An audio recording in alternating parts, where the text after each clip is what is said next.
이제 선포되는 말씀 하나님 말씀으로 받으시며 많은 은혜 받으시는 여러분 되시기를 축복합니다. 옛날부터 우리 사람은 이 교통수단을 의지하며 살아왔습니다. 왜 그러냐 하면 우리 사람의 두 다리는 한계가 많기 때문에 네 발 달린 동물들이나 날개 달린 날짐승들과 달리 직립보행하는 사람의 두 다리는 연약해요. 한계가 너무 많았습니다. 그래서 수많은 탈 것들을 의지해 왔습니다. 강이나 바다에서는 뗏목이나 배를 의지하고 육지에서는 말이나 소 혹은 마차, 수레 이런 것들을 활용했습니다. 이런 이동수단, 교통수단을 다 탈 것이라고 합니다. 그런데 오늘의 우리 현대인들은 이 탈 것들을 필요 이상으로 많이 좋아합니다. 현대인들이 자동차를 그렇게 좋아해요. 여러분들도 좋은 차 타고 싶으시죠? 다 그렇지 않습니까? 요즘 젊은 친구들은 집이 없고 수입이 없어도 좋은 차를 타려고 그렇게 많이들 애를 쓰더라고요. 이게 무슨 얘기냐 하면 자동차가 단순한 탈 것을 넘어서 그 차를 타는 사람의 삶의 가치와 인격과 자세까지 다 보여주는 그런 시대가 되었기 때문입니다. 그래서 다들 좋은 차를 타려고 해요. 자, 그런데 여러분 중요한 질문이 하나 있습니다. 뭐가 좋은 차겠습니까? 어떤 차가 좋은 차일까요? 제가 몇 번 말씀드린 적이 있습니다. 좋은 차란 좋은 사람이 타는 차가 좋은 차예요. 아무리 성능이 뛰어나고 화려하고 비싼 차라고 해도 나쁜 사람이 타면 그 차는 나쁜 차입니다. 보기만 해도 나빠요. 그렇습니다. 이게 무슨 말입니까? 어떤 사람이 타고 있고 어떻게 운전하느냐 이게 중요하다라는 얘기예요. 음주운전, 난폭운전, 보복운전으로 몰고 다닌다면 그 차 정말 나쁜 차인 것이죠. 우리의 인생이 자동차를 운전해 가는 것과 정말 비슷합니다. 생각해 보면 그래요. 우리의 인생길이 인생 드라이브, 자동차를 운전하는 것과 같습니다. 각자에 맞게 주어진 자동차가 다 있어요. 주어진 그 차로 나름의 인생길을 운행해 나갑니다. 그런데 그 인생 드라이브에서 잘못 가고 있다라는 생각이 들 때가 있을 거예요. 잘못 가고 있다. 계속 덜컹거리고 삐걱거리고 있다면 잠시 멈추고 재정비를 하셔야 돼요. 그리고 내 운전 습관부터 고쳐야 합니다. 이런 이야기가 있습니다. 옛날 영국 왕실에서 여왕이 타는 마차를 몰 마부를 채용하게 됐습니다. 그래서 최종 면접에 3명의 후보가 올라왔어요. 3사람 다 기가 막히게 마차를 잘 모는 마부들이었습니다. 이 왕실 담당 관리가 마지막 질문으로 이런 질문을 던집니다. 당신은 얼마나 절벽 가까이까지 마차를 몰 수 있어? 그랬더니 첫 번째 마부가 이렇게 대답합니다. 야, 나는 절벽 앞 30cm까지 붙여서 마차를 몰 수 있습니다. 자랑스럽게 얘기하죠. 두 번째 마부가 대답합니다. 나는 절벽 앞 10cm까지 마차를 바짝 붙여서 몰 수 있습니다. 자랑스러워요. 근데 마지막 마부는 전혀 결이 다른 대답을 합니다. 저는 절대로 여왕님의 마차를 위험한 절벽 앞으로 몰지 않겠습니다. 여러분 누가 뽑혔을까요? 3번이죠. 당연히. 이게 맞죠. 절대 위험한 곳으로 나는 아예 가지 않겠다. 이 사람이 뽑혀서 여왕의 마차를 몰게 되었다. 이게 맞는 얘기입니다. 굳이 위험한 데로 바짝바짝 붙여가면서 나 이렇게 운전 잘해? 이러고 있을 이유가 뭐가 있냐라는 거예요. 왜 그렇게 사냐라는 겁니다. 많은 세상 사람들이 지금 이러고 삽니다. 나 잘하지? 이 벼랑 끝으로 몰고 가는 거예요. 여러분 그러지 마시기 바랍니다. 인생길을 운전할 때에 위험하고 잘못된 길, 죄의 유혹이 있는 벼랑 끝으로는 아예 가지 마시는 그런 여러분 되시기를 바랍니다. 그런 길로 안 가도록, 그런데 안 가고 안전한 길, 바른 길로 인도하는 GPS 시스템, 내비게이션이 그래서 중요한 거예요. 이게 저는 워낙에 길을 못 찾아서 길치라서 내비게이션 처음 나왔을 때부터 그것만 의지했습니다. 저만큼 내비게이션 말 잘 듣는 남자가 없을 거예요. 근데 얼마 전에는 제가 사용했던 내비게이션이 너무 안 좋았습니다. 터널만 들어갔다가 나오면 위치를 못 잡는 거예요. 먹통이 되거나. 그래서 불안불안하고 헤매고 막 당황했었습니다. 그래서 얼마 전에 새로 좋은 걸로 바꿨는데 너무 좋은 거예요. 터널 빠져나오자마자 그냥 위치를 탁 잡아주고, 거기다가 실시간 교통 정보 상황을 정확하게 꿰고는 안 막히는 길로 기가 막히게 안내해 주는 거예요. 예상 시간도 정확한 거예요. 너무너무 좋더라고요. 우리가 인생 길을 운전할 때에 이런 내비게이션이 동반자로 있어야 합니다. 언제나 안전하고 바른 길 알려주고, 어두운 터널을 지나도 금방 위치를 잡아주고, 실시간 교통 상황을 반영해서 막히지 않는 길로 인도해주는 최고급 성능의 내비게이션. 그런 내비게이션이 어디에 있을까요? 네, 바로 우리의 성령님입니다. 우리의 삶과 믿음의 여정을 확실하게 이끌어주시는 성령님이 바로 그런 분이십니다. 사랑하는 성도 여러분, 성령님의 차분한 안내 음성과 함께 운전해 나가시는 여러분 다 되시기 바랍니다. 우회전하세요? 그러면 우회전하시고, 좌회전하세요? 좌회전하시고, 유턴하라 그러면 유턴하고. 바로 이렇게 할 때에 아름다운 인생 드라이브가 됩니다. 어디를 달려가든 신나고 멋있게 달려갈 수 있고, 어디에 멈춰 세우든 우아할 수가 있습니다. 오늘 본문을 보시면 바로 그런 얘기입니다. 그런 내비게이션과 함께 했던 사람이 나오고, 또 그런 내비게이션을 새로 장착하게 된 사람이 등장합니다. 누구일까요? 먼저 빌립 집사님부터 살펴보도록 하겠습니다. 지난주에 빌립 집사님이 사마리아 성에 들어가서 예수님의 이름으로 복음을 전한 얘기 함께 묵상했습니다. 오래도록 서름과 소외 가운데 있었던 사마리아 사람들이 예수님의 이름을 듣게 되었을 때 다들 믿게 됐어요. 그리고 놀라운 뜨거운 성령 세례를 체험하게 됐고, 전혀 새로운 삶들을 살게 되었습니다. 자, 여러분, 이쯤 되면 빌립 집사님이 그 사마리아 성에 딱 정착을 해서 종교 지도자로, 그 지역의 유력 인사로 행세할 것 같지 않습니까? 그런데 전혀 그러지 않습니다. 복음을 전하고는 아무 미련 없이 그곳을 떠나 다른 곳에 가서 또 전도합니다. 왜 그렇습니까? 주의 사자가 그렇게 하라고 명령했기 때문이에요. 우리 사도행전의 별명이 따라해 보겠습니다. 성령행전. 사도들의 행전, 사도행전인데 별명이 성령행전이에요. 성령의 행적이라는 거예요. 그런 별명이 붙은 사도행전에 나오는 주의 사자라는 말은 성령님을 일컫는 그런 표현이에요. 우리 26절 보시면 주의 사자가 나오죠. 바로 이 주의 사자가 성령님이에요. 그 성령님이 빌립에게 이렇게 명확하게 지시를 합니다. 일어나서 남쪽으로 가라. 또 이렇게 지시합니다. 예루살렘에서 가사로 내려가는 길까지 가라. 아주 명확한 길 안내 아닙니까? 여기서 말하는 가사라는 곳은 지금의 팔레스타인 가자 지구를 말하는 지중해변의 도시인 거예요. 예루살렘에서 그 가사까지 가는 길은 한적한 광야길입니다. 거기 뭐가 있다고 그리로 가라 하실까요?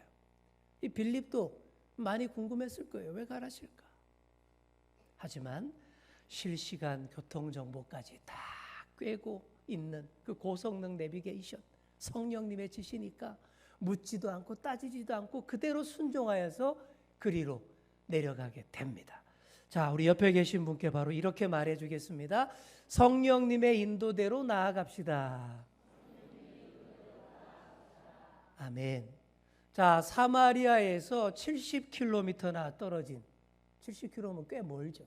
굉장히 멀리 떨어진 지시하신 그 길로 나가봤더니 저 멀리서 수레 한 대가 이렇게 굴러가고 있습니다. 말이나 소가 끄는 수레예요. 가까이 가서 다가가서 봤더니 꽤 튼튼하고 멋진 화려한 장식의 훌륭한 수레입니다. 이 수레의 주인이 누구입니까? 에디오피아 여왕의 내시이며 그 나라의 재정부 장관을 맡고 있는 사람의 수레였던 거예요. 자, 여기서 에디오피아 사람이라고 했는데 정확한 히브리어 발음으로 아이디오피아라고 합니다. 이 히브리어 아이디오피아의 뜻이 뭐냐 하면 새카만 얼굴, 검은 피부 뭐 이런 뜻입니다. 그러니까 당시 이스라엘 사람들이 검은 피부를 가진 아프리카 사람들을 에디오피아 사람이라고 불렀어요. 똑같은 말로 구스 사람이라는 말도 같은 얘기입니다. 새까만 사람 뭐 이런 뜻이에요. 당시 나일강 상류 이집트 아래쪽에 아프리카 사람들이 세운 메로의 왕국이라는 나라가 있었는데 그게 바로 고대 에디오피아 왕국입니다. 그리고 그 나라를 누가 다스렸냐? 여왕이 다스렸는데 간다게 여왕이 다스렸는데 사람 이름이 간다게가 아니에요. 여왕을 일컫는 그들의 호칭이 간다게인 겁니다. 로마 왕제를 가이사라 그러고 애굽 왕을 바로라고 하듯이 에디오피아 여왕을 간다게라고 그들이 불렀는데 우리식으로 표현하자면 대왕 대비마마 뭐 이런 뜻이 되는 것이죠. 그 간다게입니다. 그 에디오피아 여왕 간다게를 가장 가까이에서 모시는 사람 내시입니다. 여러분 내시 뭔지 아시죠? 사심 없이 왕이나 여왕을 잘 모시기 위해서 이 거세를 한 사람들을 내시라고 하잖아요. 근데 옛날에는 내시 중에서도 권력이 많이 가지고 이게 권세를 많이 가진 그런 사람들도 있었습니다. 바로 오늘의 이 내시도 보통 내시가 아니라 에디오피아의 모든 국고를 맡은 관리, 쉽게 말하면 재정부 장관인 것이죠. 그런 높은 양반이 탄 수레였으니까 요즘으로 치면 한 나라의 고관이 타는 관용 승용차 고급 리무진 한 대가 지금 굴러가고 있다라고 생각하시면 됩니다. 자, 이 수레가 어디 갔다 오는 길이냐 하면 예루살렘에 예배를 하고 돌아오는 길이다. 이렇게 되어 있어요. 이게 조금 이상하죠. 먼 아프리카에 사는 이방인이 하나님께 예배하기 위해서 예루살렘에 왔다 간다. 이게 조금 이상하죠. 그래서 추측건데 원래 이 사람이 유대 출신인데 멀리 에디오피아에 가서 성공한 사람일 것이다 라고 그렇게 추측을 하기도 합니다. 근데 정확히는 몰라요. 정말 유대 출신일 수도 있고 피부가 까만 진짜 오리지널 에디오피아 사람일 수도 있습니다. 근데 그런 건 중요하지 않습니다. 뭐가 중요할까요? 하나님이 이 수레를 향해 빌립을 보냈다라는 거예요. 명확한 하나님의 뜻이 있다라는 거예요. 그래서 빌립 집사를 멀리서부터 불러와서 그 수레 가까이 다가가게 하셨습니다. 원래 유대인들은요, 굉장히 배타적입니다. 이방인들 안 좋아해요. 그리고 이방인 중에서도 피부가 검은 구스 사람들을 더 싫어했어요. 그리고 또 유대인들은 남성의 기능이 없는 내시도 아주 혐오했습니다. 그게 유대인들인데, 그런데 이런 모든 편견을 다 넘어서 그 수레 곁에 가까이 가라 인도하신 분이 바로 우리 하나님. 이 보통 뜻이 있는 게 아닌 거예요. 그때 그 수레에 탄 내시가 무엇을 하고 있었습니까? 수레는 길을 잘 찾아가고 있었는데 그 안에 타고 있던 이 내시는 지금 영적으로 한참 헤매는 중이었어요. 왜냐하면 구약 성경을 읽고 있었는데 도무지 무슨 말인지를 모르겠는 거예요. 그러니 영적으로 헤매고 있다라는 거예요. 옛날 사람들은 글을 어떻게 읽었습니까?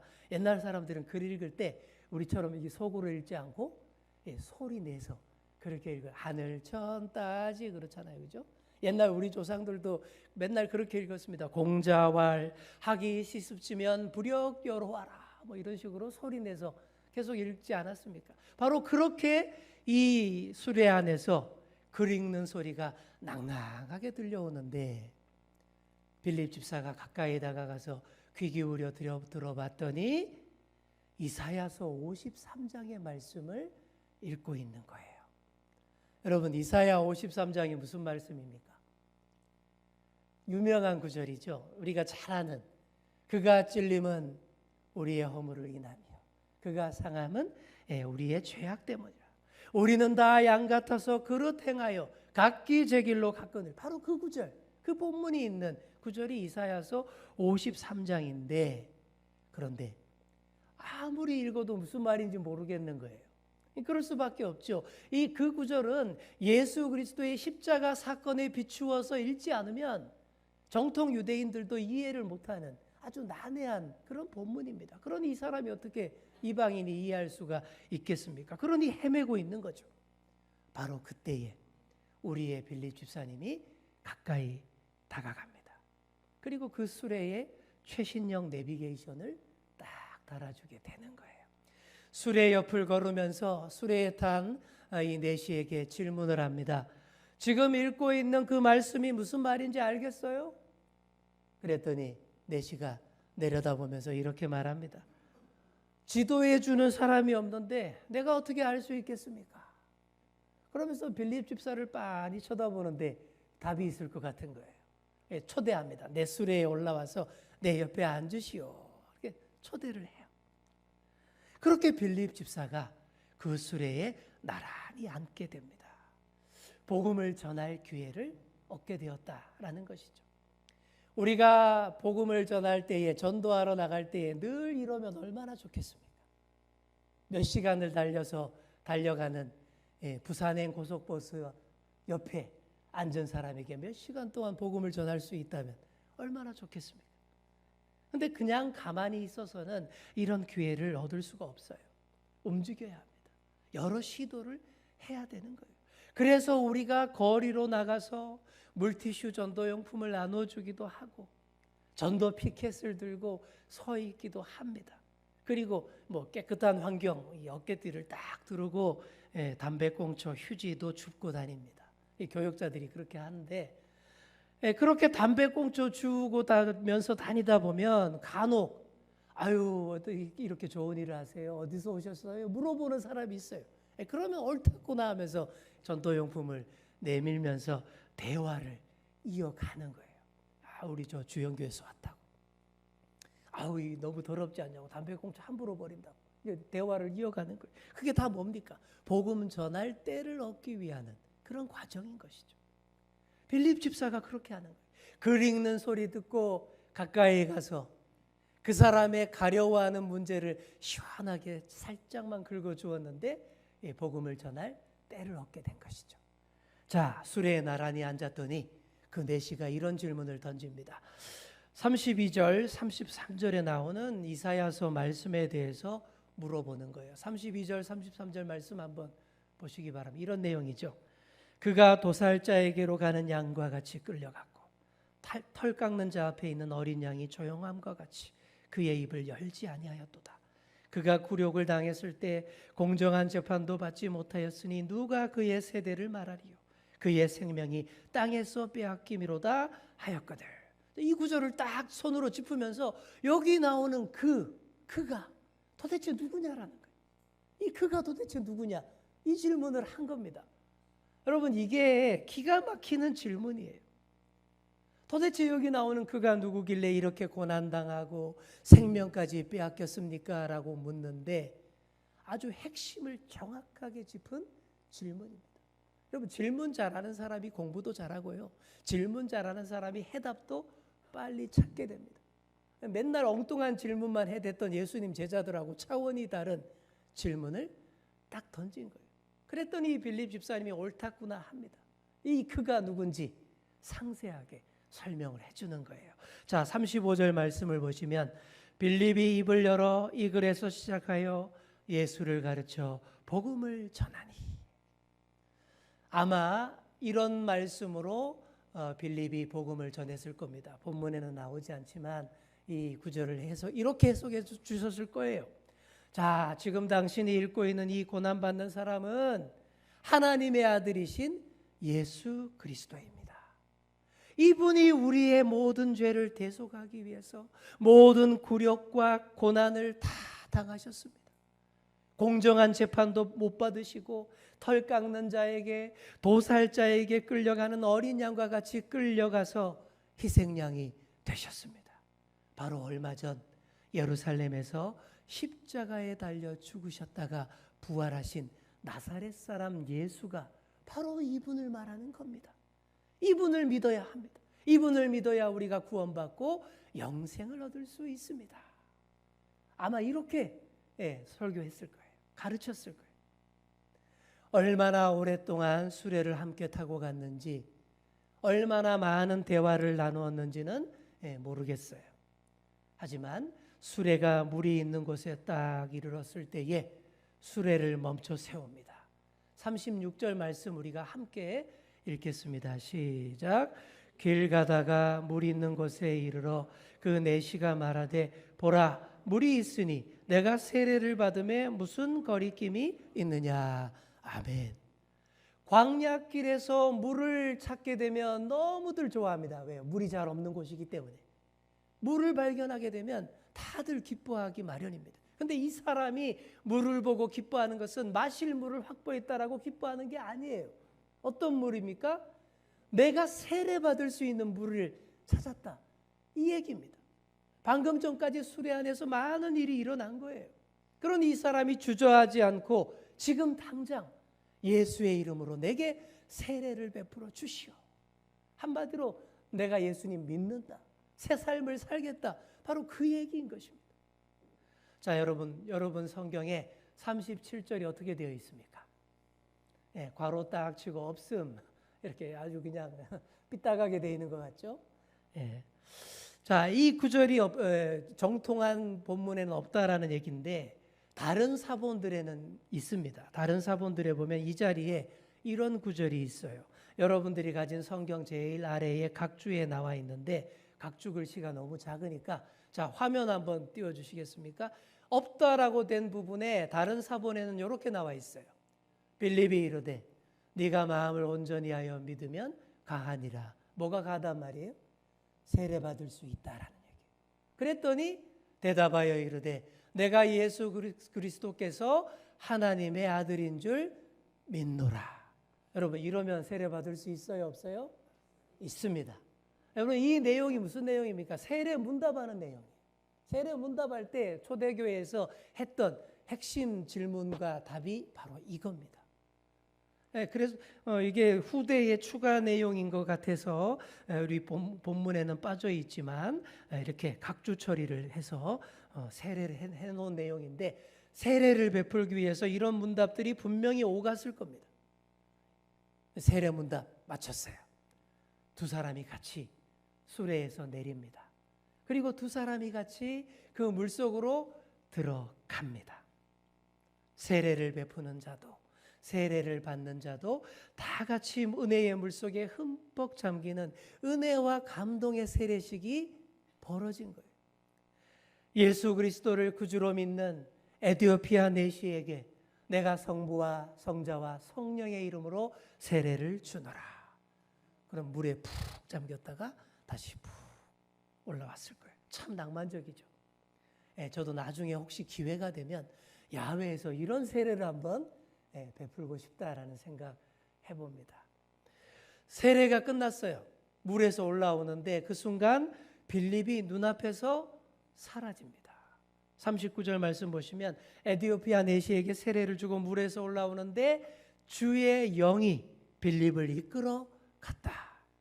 이게 무슨 말이에요? 이게 초자연적인 현상으로 다른 장소로 순간 이동했다. 이게 속된 말로 뿅 했다라는 얘기죠. 뿅 하고 사라지는 거 좀 식상한 이적입니다. 그렇지만 굉장히 이렇게 좀 효과가 있어요. 뿅 하고 이때 사라진 빌립은 아소도라고 하는 그 지중해변의 도시에 다시 뿅 하고 나타납니다. 그리고 거기서부터 지중해의 여러 도시들을 오가면서 또 복음을 증거했고 최종 가이사랴 빌립보에 이르러서 정착하게 되는 겁니다. 자, 눈앞에서 뿅 사라지는 이런 기적이 식상하긴 하지만 그래도 효과가 있다 그랬죠. 어떤 효과가 있습니까? 하나님의 능력을 살짝 보여서 처음 믿는 신앙인들에게 확고한 믿음을 심어주는 그런 효과가 있어요. 하나님이 능력을 살짝 보여주셔서 깜짝 이벤트 하신 거예요. 이게 믿음의 확고함을 더해주는 건데 효과가 있었습니다.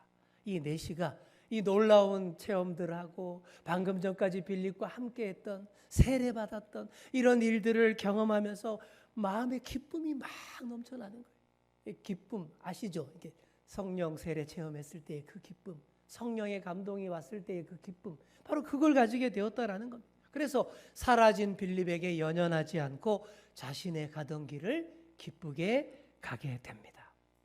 성령의 인도를 받는 사람이 다 이렇게 시원시원합니다.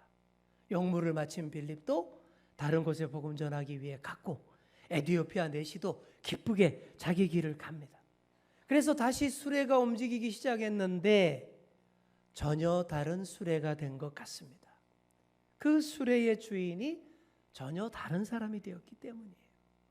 얼마 전까지도 영적으로 헤매며 길을 못 찾던 수레였는데 방금 전 예수님을 영접했고 세례받았고 성령님의 인도하심을 받게 되었습니다. 최신형 내비게이션 장착하게 된 거예요. 이게 더 이상 헤매지 않고 시원하게 달려갑니다. 돌아가서 자기 나라 에티오피아를 복음과 성령의 불길로 타오르게 하겠다라는 마음으로 지금 충만해서 달려가게 되었다라는 것이죠.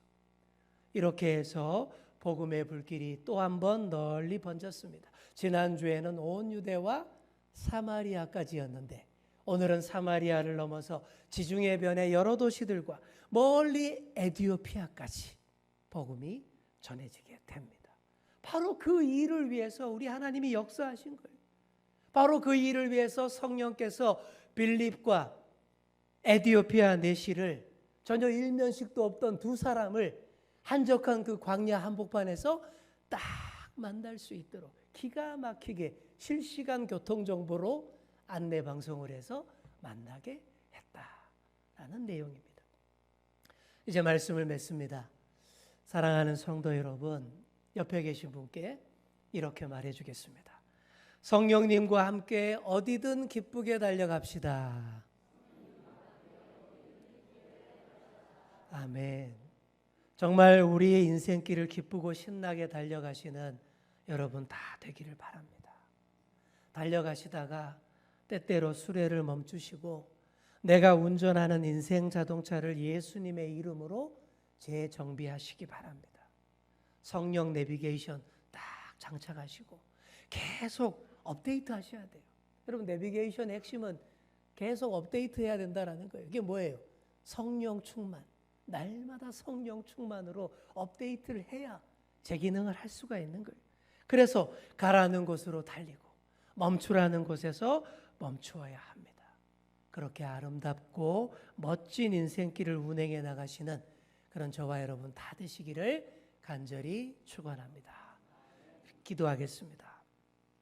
주님, 우리의 길을 인도하시는 성령님의 안내 음성을 따라 어디든 달려가는 저희들 되게 하여 주옵소서. 세상의 복잡하고 거친 도로에서 길을 잃고 헤매는 인생 되지 않게 하시고 성령님과 함께 바른 길로 운행해 나가며 무엇보다 복음의 불씨를 나르기 위해 더 열심히 기쁘게 달려가는 저희들 되게 하여 주옵소서. 감사드리며 예수님의 이름으로 기도드립니다. 아멘.